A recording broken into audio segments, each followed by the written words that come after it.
جب British India پہ راج کرنے لگے تو انہیں لگا کہ اگر کوئی انہیں چیلنج کر سکتا ہے تو وہ مسلمان ہیں، کیونکہ مسلمان پچھلے 1000 سالوں سے حکومت کر رہے تھے، وہ پاور اور رول کو ایکسپیرینس کر چکے تھے۔ برٹش کو لگا کہ اگر انہیں بنا کسی پرابلم کے حکومت کرنا ہے تو مسلمانوں کو اپنی طرح بنانا پڑے گا، یعنی عیسائی بنانا پڑے گا، اور اسی لیے وہ کرسچن مشنریز کو انڈیا میں امپورٹ کرنے لگے۔ 19ویں صدی میں مسلمانوں کو ایک مشنری لہر کا سامنا کرنا پڑا۔ مسلمان اس مشنری لہر کا سامنا کرنے کے لیے تیار نہیں تھے۔ مسلمان اپنے دین کے بارے میں کم علم رکھتے تھے اور عیسائی مشنریوں کے سوالوں کا جواب دینے کی ایکسپرٹیز ان کے پاس نہیں تھی۔ اس دور کا سب سے نمایاں مشنری ریورنڈ کارل گوٹلیب پونڈر، جو ایک جرمن پروٹسٹنٹ عیسائی تھا، انڈیا میں اسلام کے خلاف اپنی کتاب میزان الحق کے ذریعے مشنری ایکٹیویٹیز کر رہا تھا۔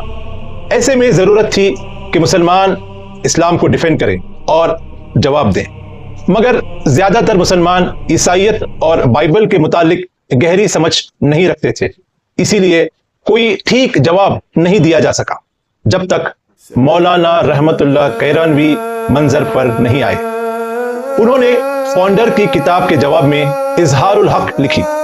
یہ کتاب صرف ایک جواب نہیں تھا، بلکہ اس کتاب میں مسلمانوں کو مشنریوں کے آرگیومنٹس کو دلیل کے ساتھ جواب دینے کا طریقہ بتایا گیا تھا۔ اس کتاب نے مسلمانوں کو تقابل مذاہب یعنی کمپیریٹیو ریلیجن کا تعارف کروایا۔ اس کتاب میں بائبل کے اولڈ اور نیو ٹیسٹمنٹ کے اوریجن اور اوتھینٹسٹی کا جائزہ لیا گیا ہے۔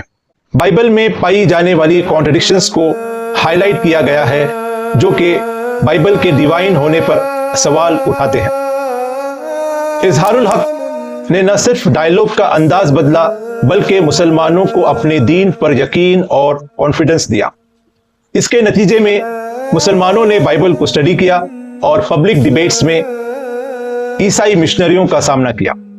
یہی وہ وقت تھا جب انڈیا میں کمپیریٹیو ریلیجن یعنی تقابل مذاہب کا آغاز ہوا۔ آکسفورڈ ڈکشنری کے مطابق کمپیریٹیو ریلیجن یعنی تقابل مذاہب ایک ایسی انٹلیکچوئل فیلڈ ہے جس میں دو یا زیادہ مذہبوں کے درمیان سملیرٹیز اور ڈفرنسز کی سسٹمیٹک اسٹڈی کی جاتی ہے۔ تقابل مذاہب دوسرے فیتھس کے وجود کو تسلیم کرتا ہے۔ تقابل مذاہب انٹرفیتھ ڈائیلاگ کو انکریج کرتا ہے تاکہ مختلف مذہبی کمیونٹیز کے درمیان انڈرسٹینڈنگ اور کوآپریشن پیدا ہو۔ تقابل مذاہب اسلام کے بارے میں مس انڈرسٹینڈنگز کو دور کرتا ہے اور اسلام اور دوسرے مذاہب کو صحیح کانٹیکسٹ میں سمجھنے کا ایک بہترین فریم ورک فراہم کرتا ہے۔ قرآن، حدیث اور اسکالرز کے ریسرچ سے یہ صاف ظاہر ہوتا ہے کہ اسلام میں تقابل مذاہب صرف الاؤڈ ہی نہیں بلکہ کچھ سچویشنز میں ریکمینڈڈ بھی ہے۔ لیکن کچھ مسلمان یہ سمجھتے ہیں کہ تقابل مذاہب اسلام میں منع ہے۔ وہ لوگ جو انٹرفیتھ ڈائیلاگ میں تقابل مذاہب کا استعمال کرتے ہیں ان پر تنقید کی جاتی ہے۔ تو کیا تقابل مذاہب اسلام میں الاؤڈ ہے؟ اس کی اہمیت کیا ہے؟ اس کا تاریخی پس منظر کیا ہے؟ عیسائیت اور اسلام کے درمیان انٹرفیتھ ڈائیلاگ پر اس کا کیا اثر ہوا؟ اور اسلام کے کرٹکس اور اسلاموفوبس کو جواب دینے میں کمپیریٹیو ریلیجن کے کیا ایڈوانٹیجز ہیں؟